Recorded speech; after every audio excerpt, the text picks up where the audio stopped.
yeah, the country itself does speak to you, and I think that there was a direct relationship between me and the Aboriginal people, because there's a very clear acknowledgement that the country is in charge.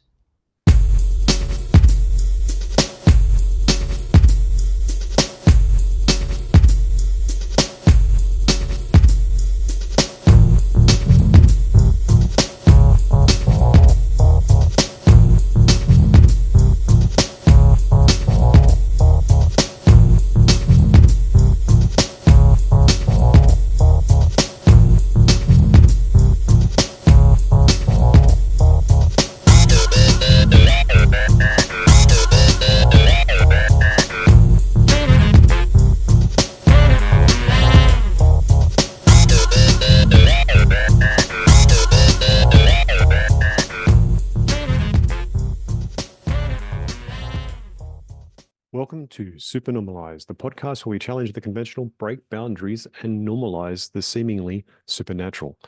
Join me, CJ Barnaby, in the liminalist space to explore less charted realms of existence and to unravel the mysteries of life experience. Each episode, I'm blessed with the opportunity to talk to regular people from across the world where they openly share their understanding and wisdom in service to others.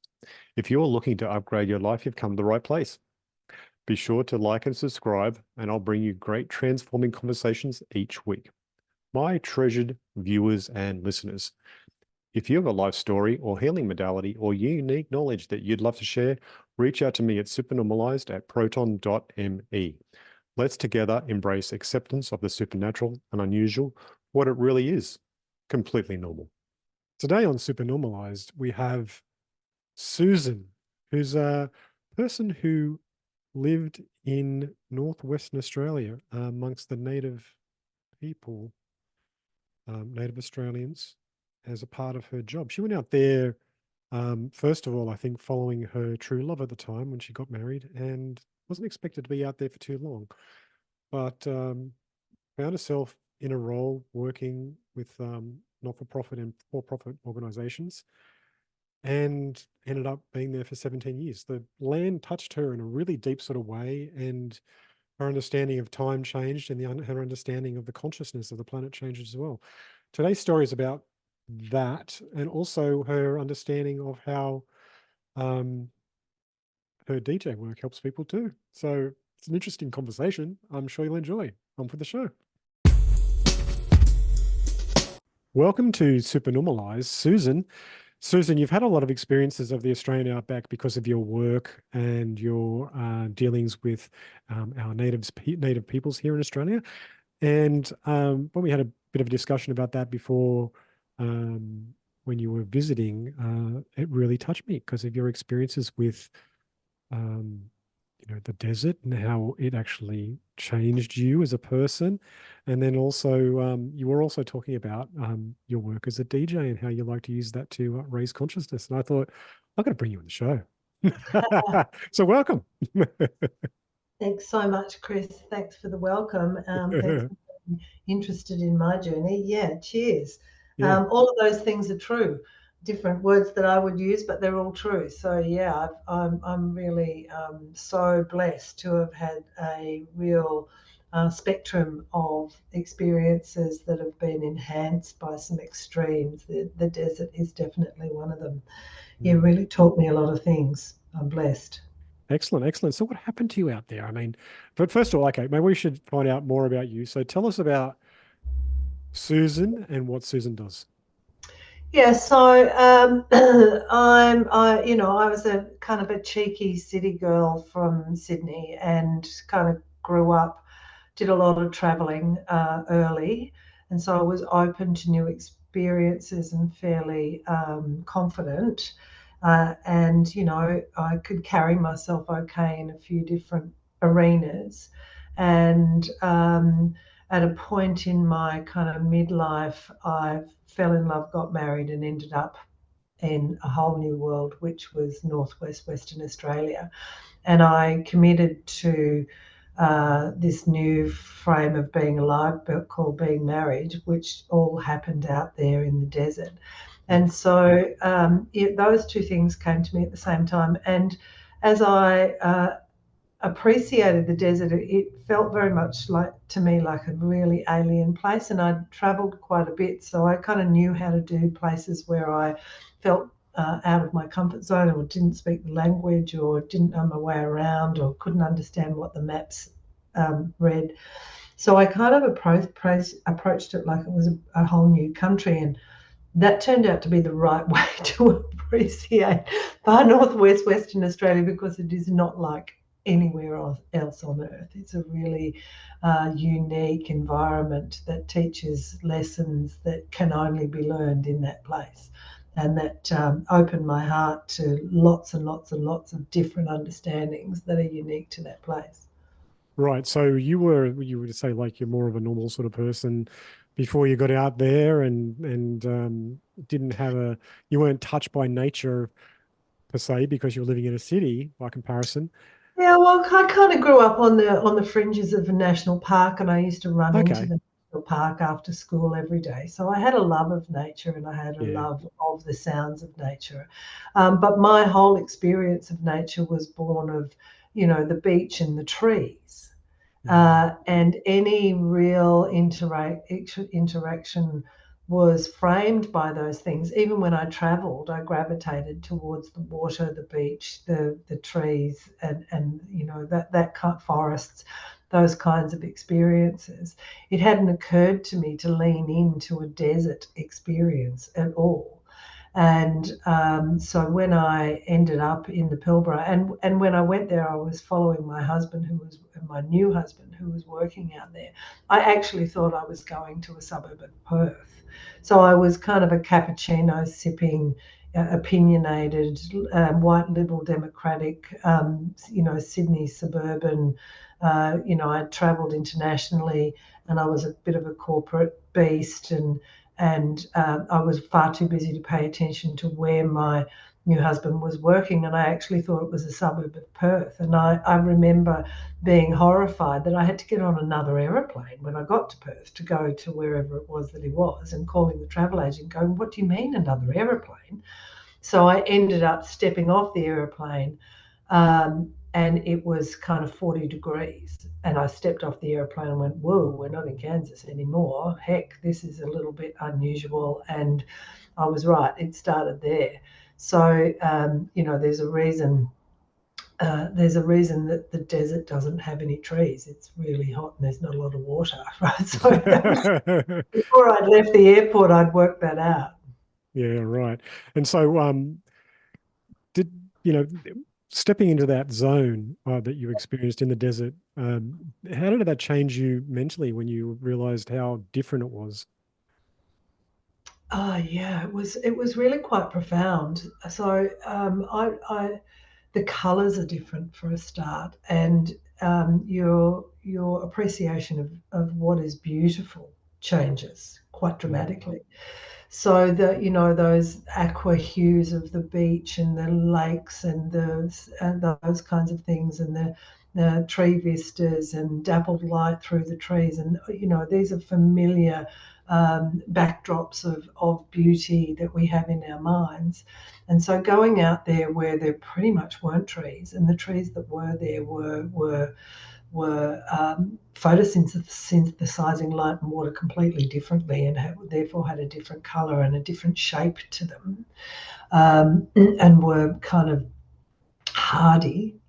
And the vast majority of the land actually was denuded of trees. So that whole veil that the earth has of trees the petticoat was lifted. And there I saw for miles and miles and miles, as far as the eye could see, how this very unique rock formations were behaving. And they are behaving in a way that is completely different to the way they behave on the east coast of Australia and in most other places where there's limestone and sandstone and these much more younger geologies. So it really shifted my internal compass about what's under my feet. Mm. And it also started to shift my idea of what is alive. in my mind and the way that I comprehended the world, the fish and the trees and the birds and the bears and the kangaroos were alive. And when I started to appreciate the incredible beauty and the depth of what's underneath our feet, I started to deeply appreciate that the rocks are alive, and underneath the rocks are alive, and that the time frame of life is now much longer than a being with a heartbeat. And so it really started to shift the internal comprehension of time and my place in time, and my ability to comprehend what is beauty, apart from new colors and new vistas, and being able to see through air that is unpolluted, and a whole range of things. Just watching the sunset every day on the West Coast and seeing the incredible sky show every night without interruption taught me a lot about color and a lot about space and a lot about expansion, and it just reframed my appreciation of Australia, but also what is beautiful and that the earth is alive. And I started to deeply connect to the earth itself, and the life that lives on top of it. Right. You said back there that it's like you realize the depth of the experience of life had changed so dramatically because of your experience of the ground underneath.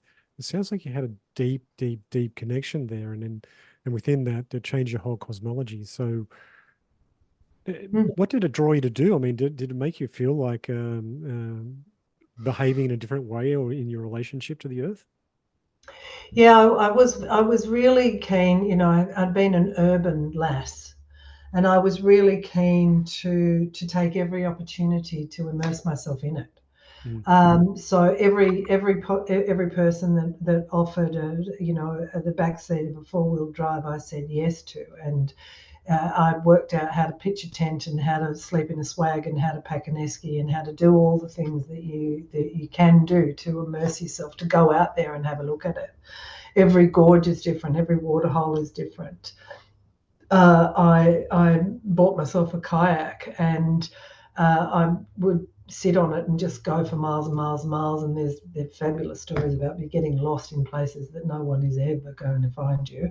Definitely on a kayak, to just go out and see and go, because it's extraordinary. The variety is extraordinary.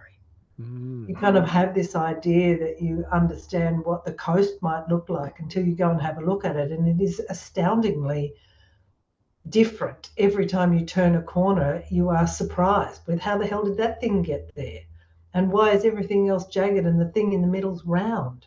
And why is everything red and that thing's actually grey? How come that, like, there are every time you appreciate a new part of an island or a coastline, it's full of surprises. And so it kind of draws you in to go and have a look and learn something else about, oh my gosh, you can't anticipate how nature is going to surprise you. So it becomes a little bit addictive to go and have a look and let nature kind of slap you in your face and kind of say, so you thought you knew, check this out. Whoa, there's a big boulder there. How did that get there? My God, did it roll down? It can't roll down. There's nothing. Oh my God, where did it? There's a million questions and there's only a couple of answers. So it's a really interesting, fascinating lesson that you don't know. You truly don't know. And that time is infinitely more complex and longer than we're able to comprehend.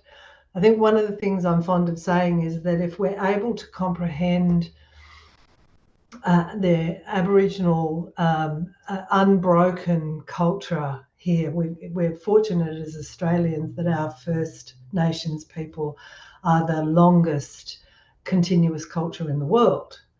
And the oldest set of artifacts that have been found thus far from the Northern Territory, and they're 63,000 years old. And then they found another group that was 47,000 years old, and then they find the rest. So that's a phenomenal amount of time. Yes. If you kind of look into history and you squint a bit, the pyramids are 3,000. So 63,000 starts to bend your comprehension of what is time. True. And if you're able to, when you're having conversations with people who are able to recall ideas and concepts that are stretching back that far, I think a bit of your brain melts and it drops down the back of your neck. Like, it's a bit like understanding, if you really can truly comprehend, that we're orbiting around a sun at the edge of a relatively small galaxy that is one of thousands of galaxies, that is one of millions of galaxies that are within and if your brain truly comprehends what that is, I think there's a bit of a snap and half of it falls out, because it's certainly outside of my mental comprehension to be dealing with the minutiae that my brain can deal with. I can kind of see out there and I can use the words to describe it. But if I ever go from here, the minutiae, to there, I think my brain will just collapse. And you kind of get that feeling. I got that feeling out there in the desert, that the earth was teaching me something about eons and ages, as I was comprehending, almost feeling the earth moving beneath my feet. And drawing me to a deeper understanding about this phenomenal earth that we call home and the human experiment that we are.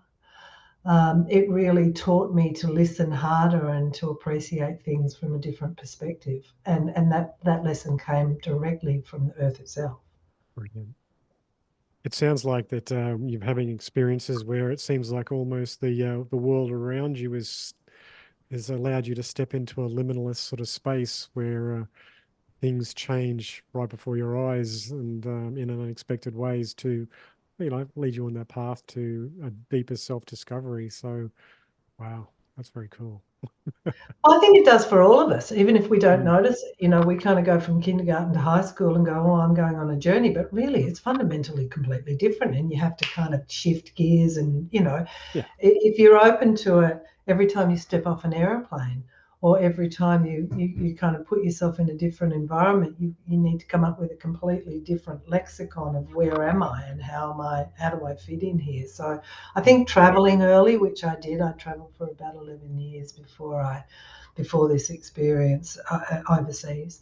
So I was open to being comfortable in the uncomfortable, and that helped a lot for me to be open to what am I seeing here. And I remember looking at the colors and going, oh, that's not very beautiful. And within a week, I was in love. And I distinctly remember, because there's very few trees, and there are these exceptional rocks, boulders. And I distinctly remember being sitting around a fire with somebody who was kind of annoyed with all the rocks in the way, and me arcing up, and they're not just rocks, I was defending them with so much enthusiasm because I'd fallen in love with them.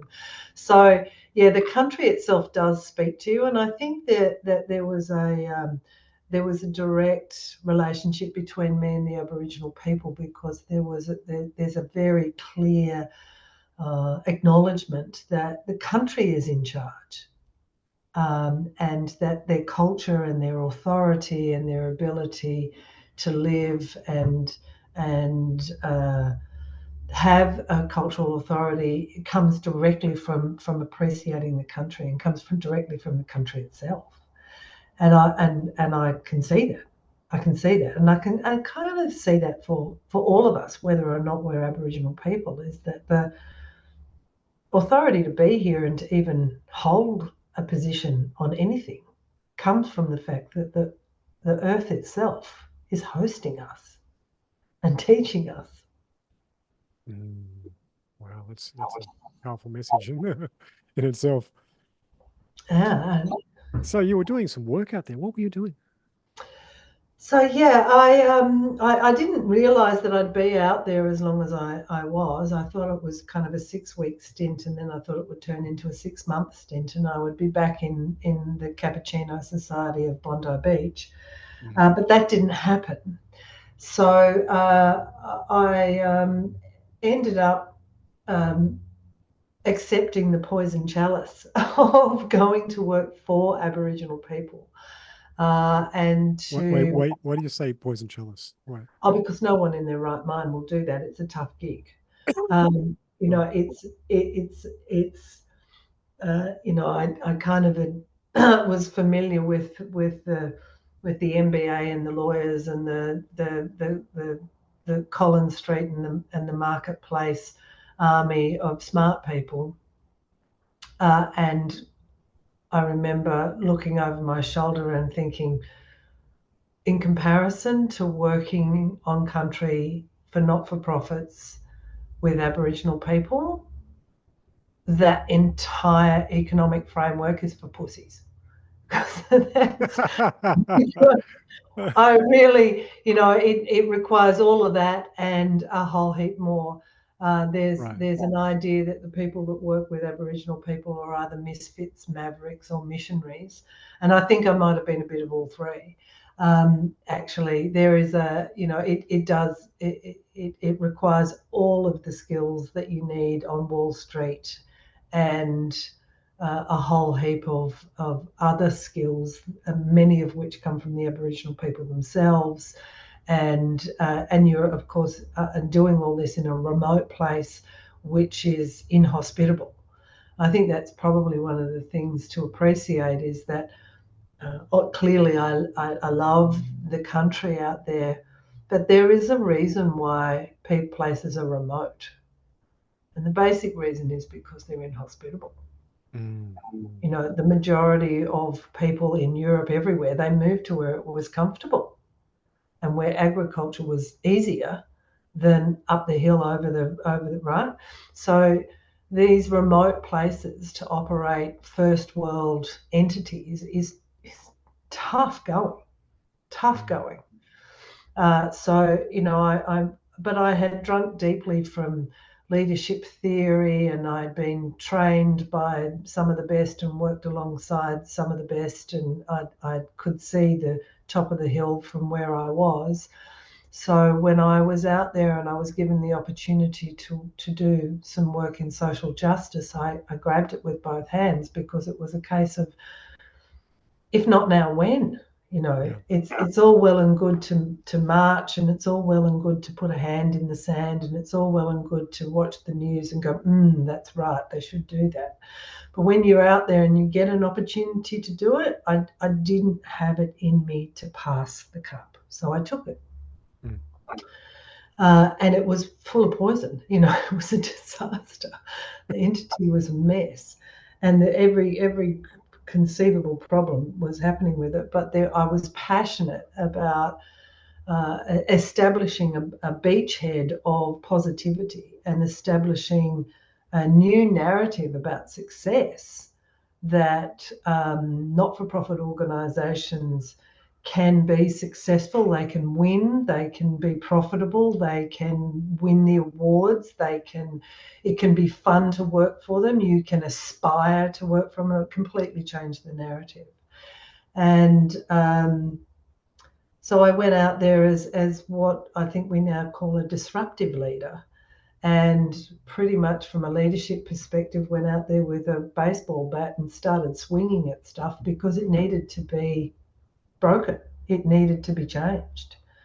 There was, generations of failure and poor results and poor expectations and dependence and blame, and it was a cycle of not a lot of things to be proud of. So I was helped a lot by the fact that I looked like this, and so no one was expecting a cappuccino sipping woman from Sydney who'd never worked in Western Australia, let alone for Aboriginal people, to have what it takes to cut the mustard. So that really helped me because people were expecting very little. So while they were chuckling about how disastrous this was going to be and how entertaining I was in my short skirts, because it's bloody hot, in my short skirts with my diamond rings, and how everybody thought that this was the biggest joke in the world, I got the job done. So by the time they noticed that I was winning the awards, it was too late, and we'd started to turn things around.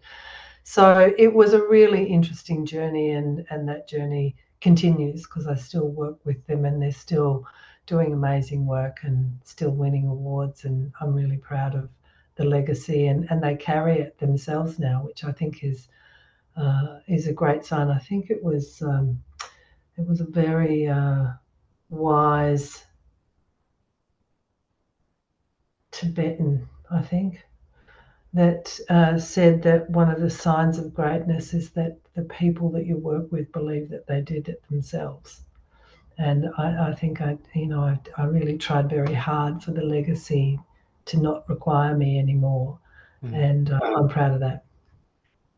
17 years. I know, right? What was I thinking? Well, like you said, you didn't expect to be out there for that long, and all of a sudden it's No. 17 years, right? No, right. And I was ready to come back to the East Coast after about 5 years, but I had accepted this chalice, and it was a roller coaster. And it was traveling very fast. And it was important, very important to me, that this was a beachhead that other people would continue, that if it was another, what I used to call the Susan show, if it was the Susan show, I don't need to do it in the desert. I could do it somewhere comfortable. So it needed to be something that had substance. And in order for it to have substance, I needed to train people to come behind me. And that required a lot more time and energy. And so it started to work. So finding people to come behind me was a challenge. Not only is it an uncomfortable and a very unique place, but you think we've got housing issues in the cities out there. Where are you going to live? Yeah. Alone, if you come out there and you've got all the skills and you've got your MBA and you're an accountant or a lawyer and you're willing to go and do that work, where the hell are they going to live? And so there's a whole range of issues that needed to be resolved before I was in a position to be able to step aside. And so that did take quite a long time. Tell us about your understanding of welcome to country. Well, I think that for me that it's a double-edged sword. The first thing that I think about is that we are welcome to country quite broadly everywhere we turn these days. And so I think it helps us all to know that the ideas of First Nations people in Australia, we've been welcomed to. So I think that's really important, is that it's not somebody else's ideas. It's not somebody else's problems. We've been welcomed into this thought room.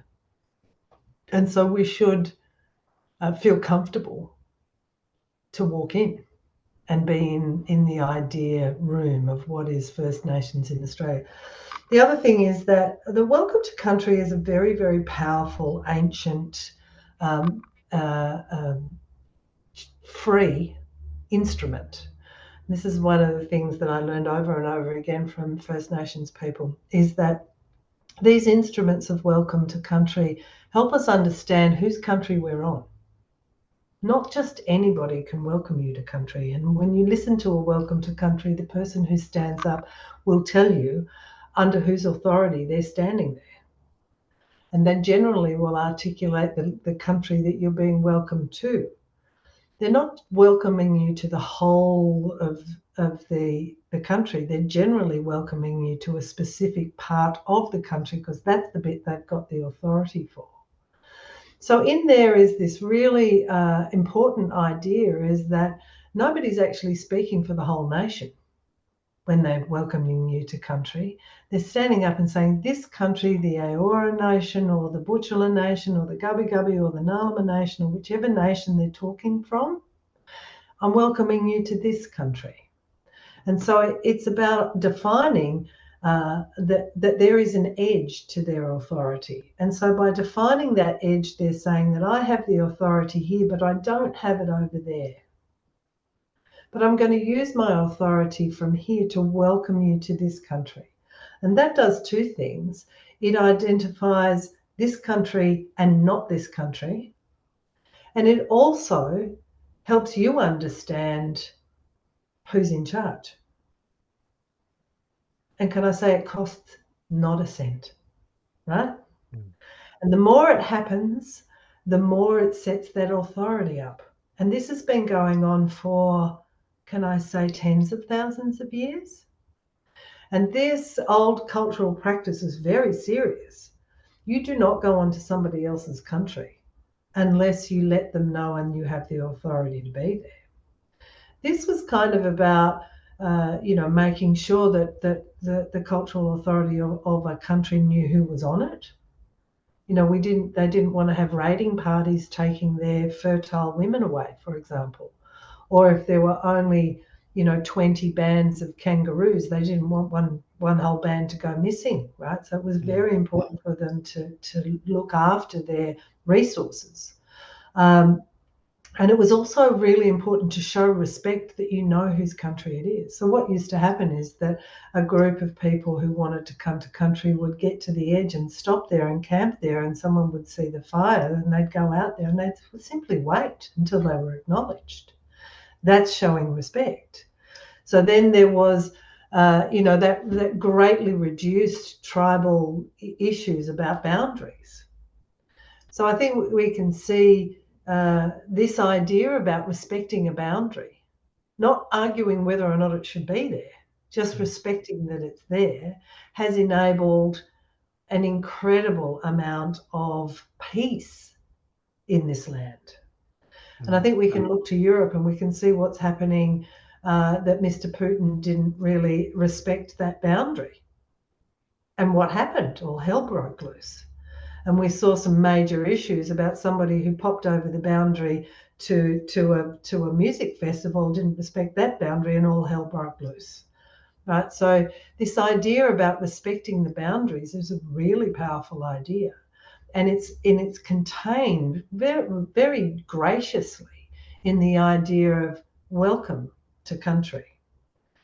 And I think it's also helpful for us to understand that, things haven't necessarily gone fabulously well for the First Nations people of Australia, but yet they are continuing to welcome us. There isn't a will you please bugger off ceremony, right? Right. So, but there could be. There could be some people up there with a heap of attitude, but we don't see that. We see a very gracious welcome to our country. And every time they do it, we understand whose country we're on. So now when I talk to you about the Butchulla or the Eora Nation, we kind of have an understanding who those people are. We can say it. We know what I'm talking about. Those words didn't exist 10 years ago. But since we've been doing Welcome to Country, these ideas are becoming stronger and stronger. And every time they do it, they're reinforcing the authority of the country. It's very wise. Very wise. Right. So how does that also relate to, your understanding relate to then native title and what that actually means? Right. So native, behind that comes this idea of native title. So, I think the thing for us to understand is that native title is a little bit of a spin doctor's expression, because there is no title in native title, right? So you and I would understand title relates to who owns. There's a piece of paper which is the title of who owns a bit of land. Yeah. No. There is no title in native title. So what native title is actually about is that mining organisations essentially needed to have unbreakable access to core product. Right? So they needed to know that their access to their core ore was not going to be taken away from them before they invested $1 gazillion into building a thing, right? Yeah, right. Now, this has happened in other places. So, for example, in Russia, they just said, that's mine now. Right? So all these organizations, American organizations, had built this giant infrastructure in oil and gas, and the Russian government said, mine, taking it from you. Right? So they didn't want to do that in Australia because the investment is phenomenal in size. So they invested, I think, close to 3 decades in articulating who to write the check to. And so in the process of trying to understand who to write the check to, so the government had the land, and there was this real question about, but hang on, the Aboriginal people were here before the government. If they ever go to the Human Rights Commission, we're in trouble here. We need to establish who to write the check to so that we can never be kicked out of our mine, because it's a big mine. Mm-hmm. And so they went through this process of establishing how do you spell the name of the guy to write the check to, and we call that native title. So native title is not what they call fungible. It means that you can't take it down to the land office and sell the friggin' thing. It's not what they call fungible. You can't exchange it for money. What native title means is that this group of people who have this bloodline or this language group, this group of people which can be DNA'd, used to own this land, but they don't anymore. They can't have the land, they can't have what's underneath it, they can't have what's growing on top of it. But what they can have is the right to negotiate to these buggers over here that are about to blow it up. Now, you may or you may not win that negotiation. That's up to you. Get busy, off you pop. So here's an organisation which is called a prescribed body corporate, which is basically an entity that can negotiate on behalf of that group of people.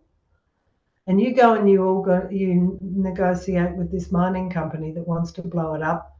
Good luck. So that's essentially what happens. In order to establish that you're the group that's about to go and negotiate with the dude who's going to blow it up for you, you need to establish basically to the Westminster system of beyond reasonable doubt that your group of people have continuously culturally used this land, this map of land, for 300 years. So that requires you to be able to prove it up until the point that the white fellas arrive. But just to make sure that you didn't steal it the day they got here, you have to prove that you had it 100 years before the white fellas arrived, 300 years, unbroken use.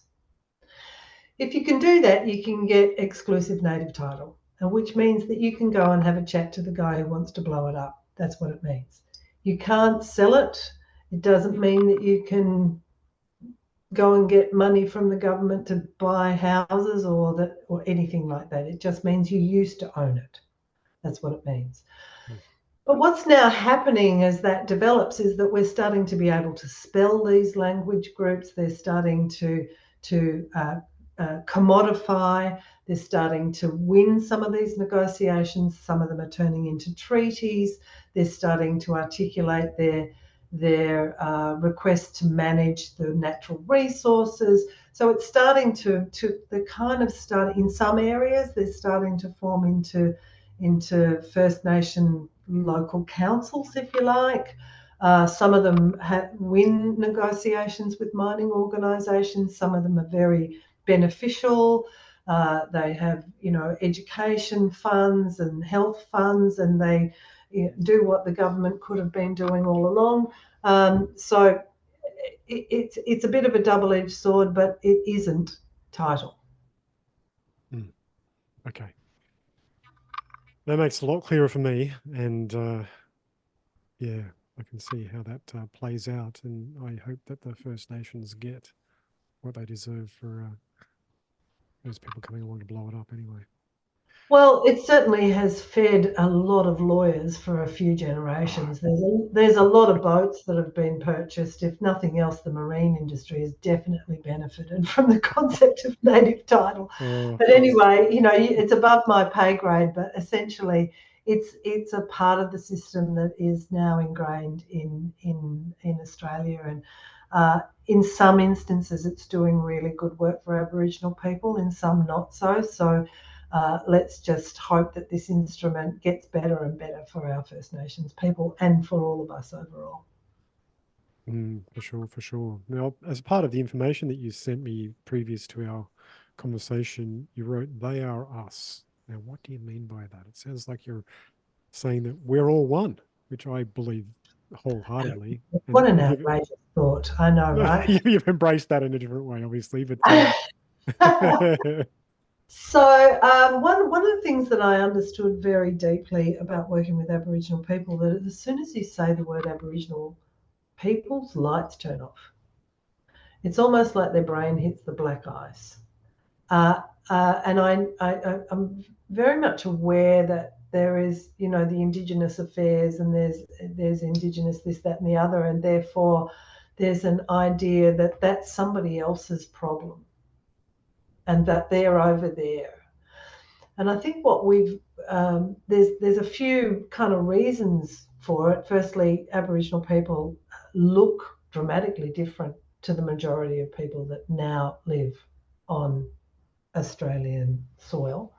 So they, physically look quite different to us. So there's that.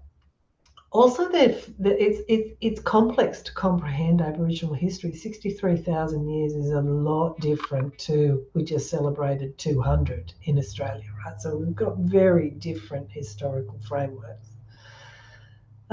We also don't necessarily speak the same language. The majority of people that I work with out there remotely speak English as a third, fourth, or fifth language. Mhm. And First Nations languages are not like picking up French or Spanish. They are impenetrably difficult to speak. So there is this natural communication barrier. So there is an otherness to Aboriginal people in this country, and I think that this is reflected in other First Nations, is that they're over there and we're over here.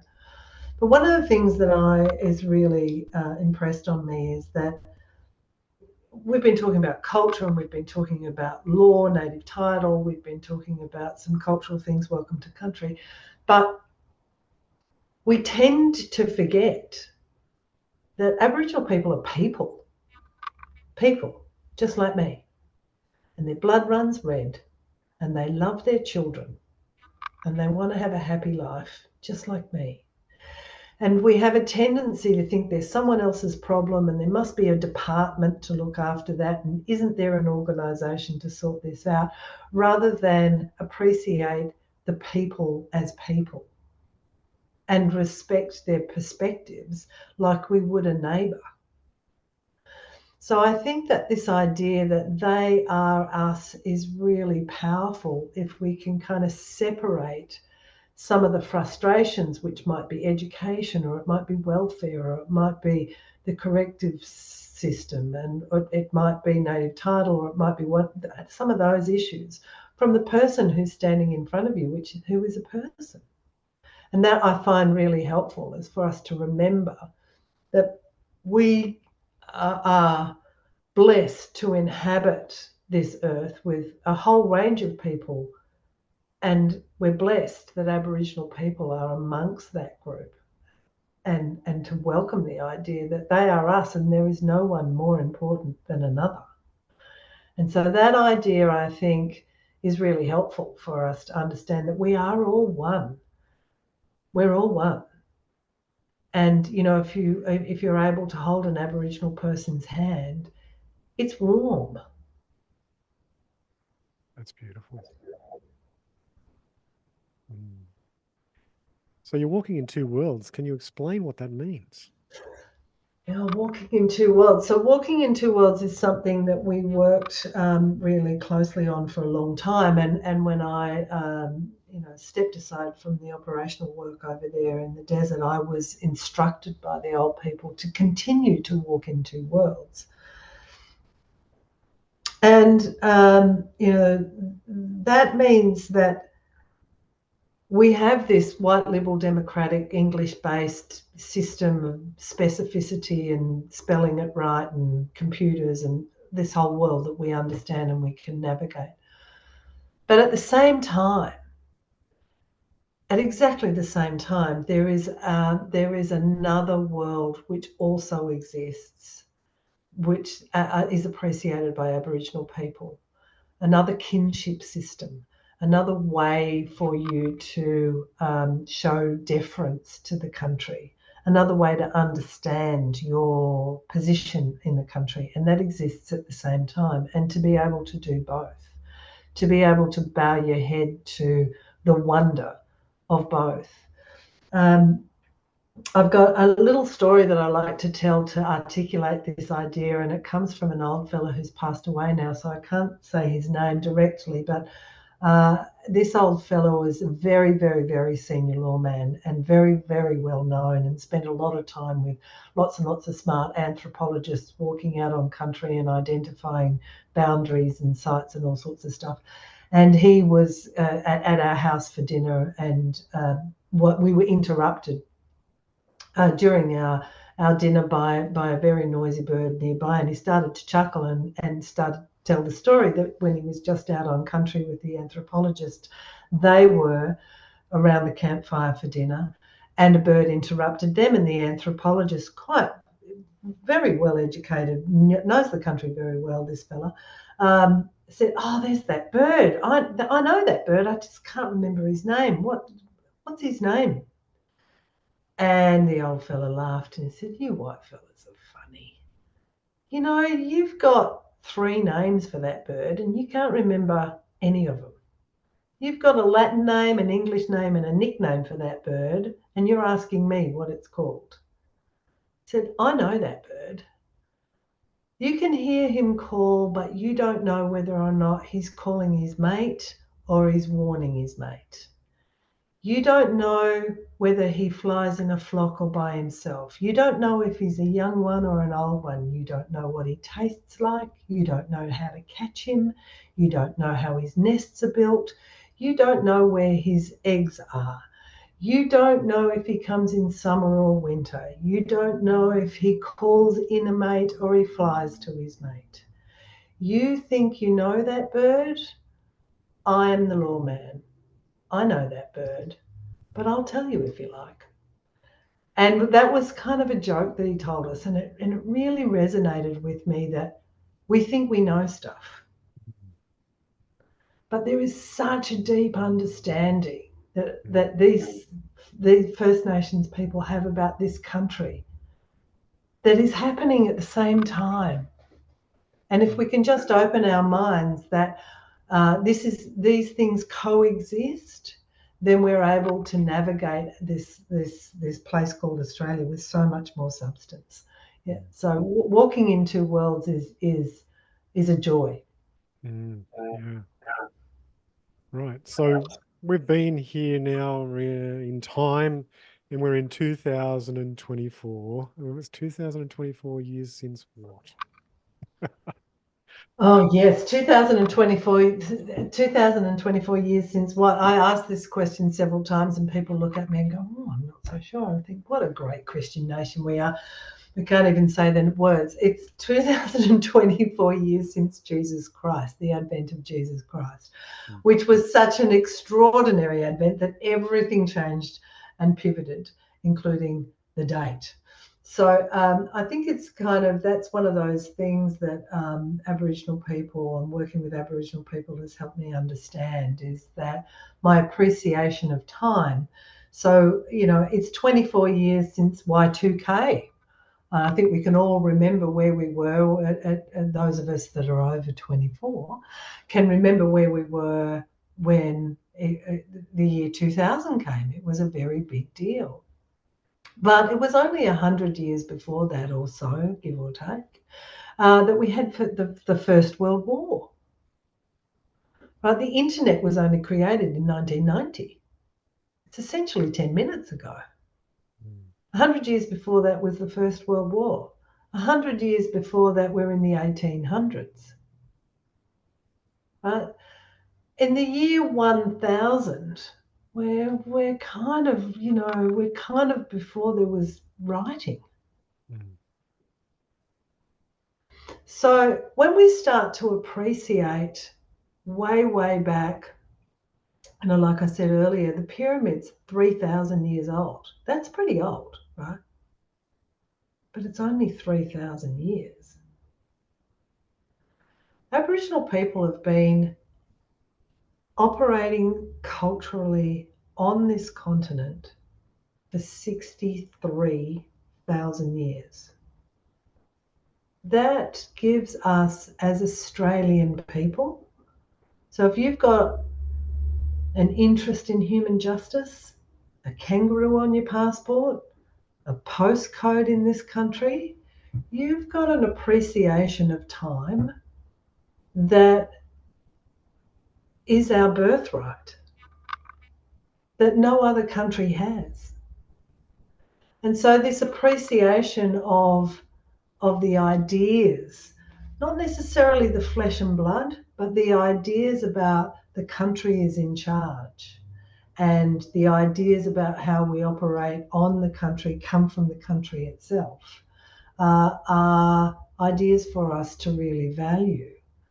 What I mean by that is the behaviour of people that lived near the coast, where the tides would come and go and their primary diet was seafood, was dramatically different to the people that were inland people that were looking for goannas in the desert, and were digging roots for their sustenance. And the behaviours of people that were operating in the rainforests were also dramatically different to those other two groups. And so that's what I mean about, this brings us back to the beginning of our conversation, that I can speak for this country, but I don't speak for that country. They've got a whole different idea because the country has told them to behave differently. And I don't have any right to speak for them or on their country. And so this idea that, this actually applies to us today. So I understand these things because of my life and my listening to the country. But that doesn't give me any authority to go to North America or to Iceland and tell them how they should live. Right? So there are ideas of Iceland that are unique to Iceland that are good for the people who live in Iceland, and so be it.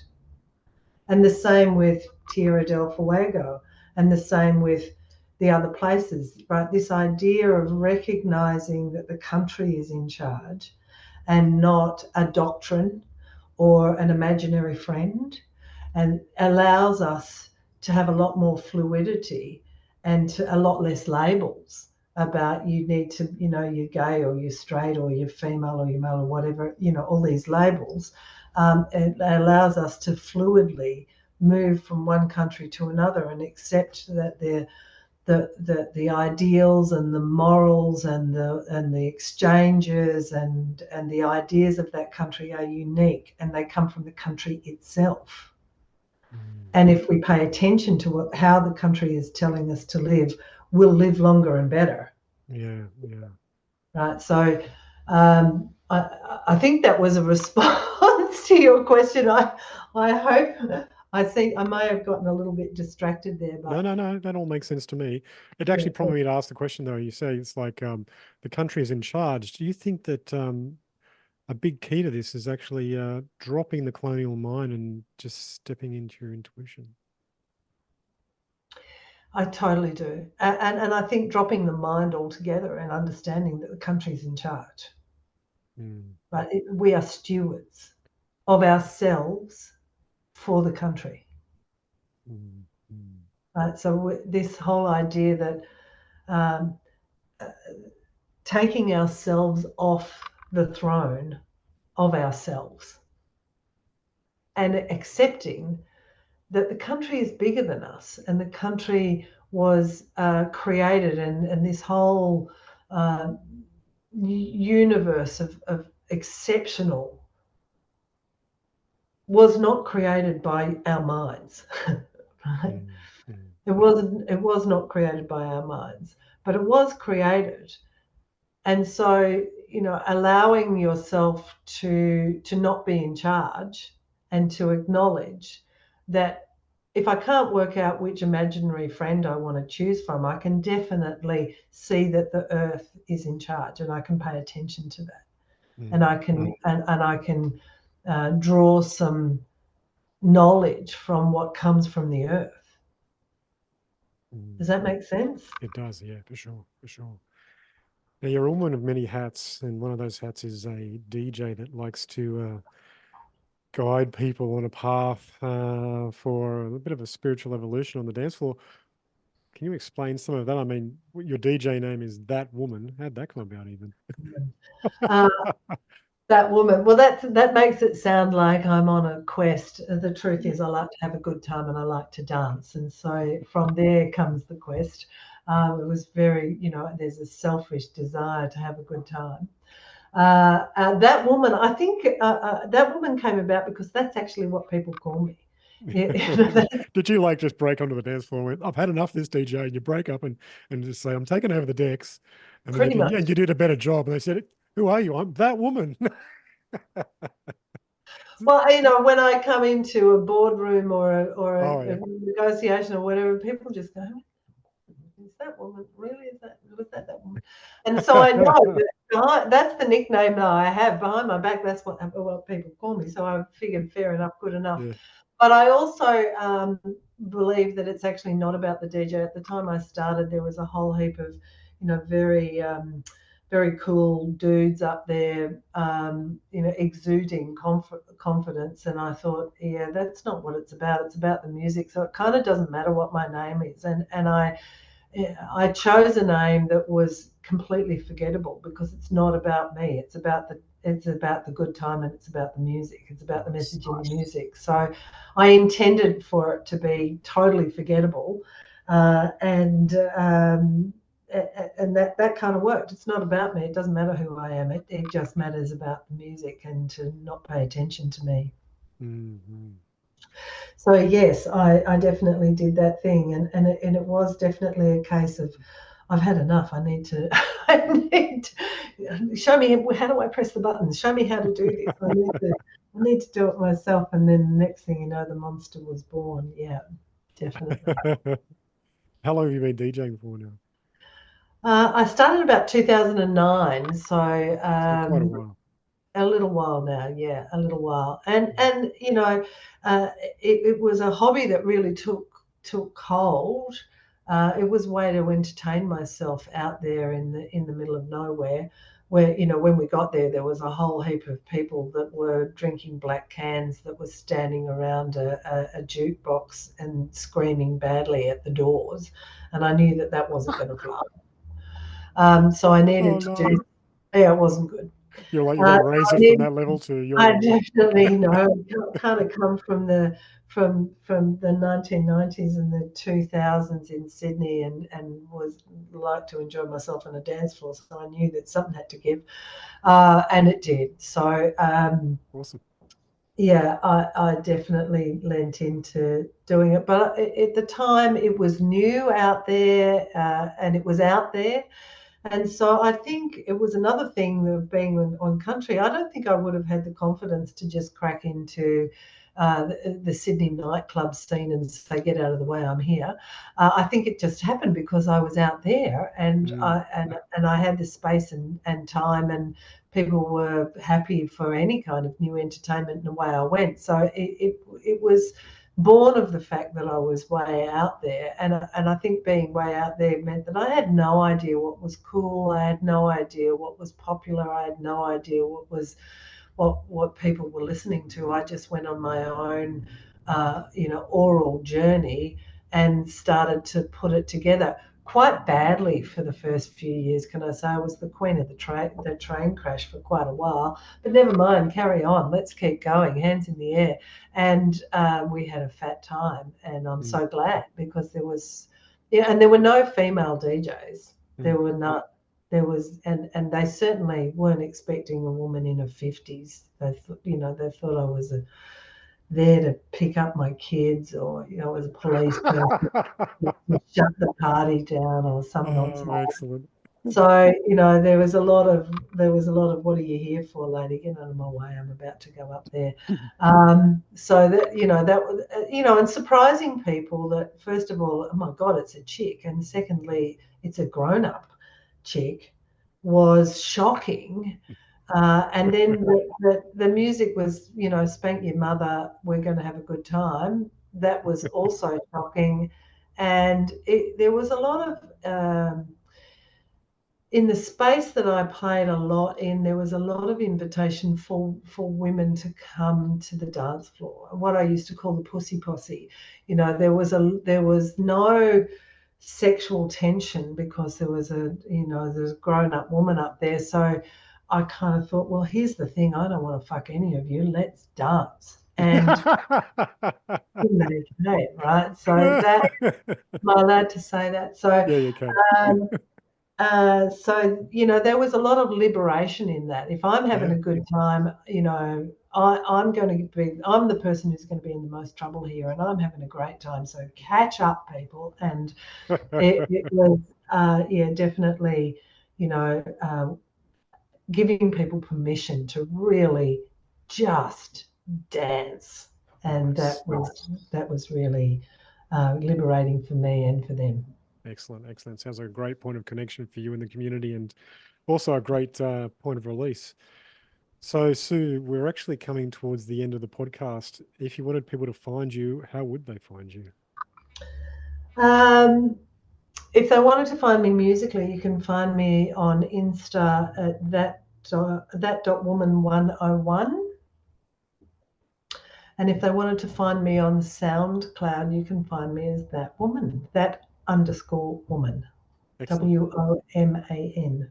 Excellent, excellent, excellent. Thank you very much, Sue, for sharing your understanding of First Nations people and country, and how it's affected you, and also how your DJ evolution happened as well. That was really cool. And I've really enjoyed all of your conversation. Thank you so much. It's been an absolute honour to be invited to connect with you again. Thank you so much, and also to connect with your listeners. And these are important times, and it's great for us to be aware that it is our ideas and the things that we do that make a difference. So thank you so much for the invitation to share some of my ideas. I really appreciate it. Excellent, excellent. Thank you. All right, I'll just say goodbye to listeners. Well, I hope you enjoyed that conversation as much as I did. And yeah, the touch of the idea of the country is in charge is something that's going to haunt me in a really beautiful, positive way. It makes me think of how our minds can be caught up in our own little worlds, when the greater world actually has a lot to give too, if we just step into it. If you've enjoyed today's show, please reach out to Sue on the connect points that she actually offered up in the end of the show there. And it's also in the show notes if you wish to have a look down there as well on the website. And if you're on YouTube, like and subscribe. And if you're on any pod app and you think somebody could really enjoy this conversation, please share to just one friend, because that way more people get to hear and decide if they like the show, and then maybe help it grow. That would be really appreciated by me. And yeah, it also gives me incentive to do more. I'm really loving doing this, and I really love talking to people, and I do think that it's actually making some good in the world. So thank you very much for listening. And if you've enjoyed today's show, come back for the next one. And until then, it's bye for now.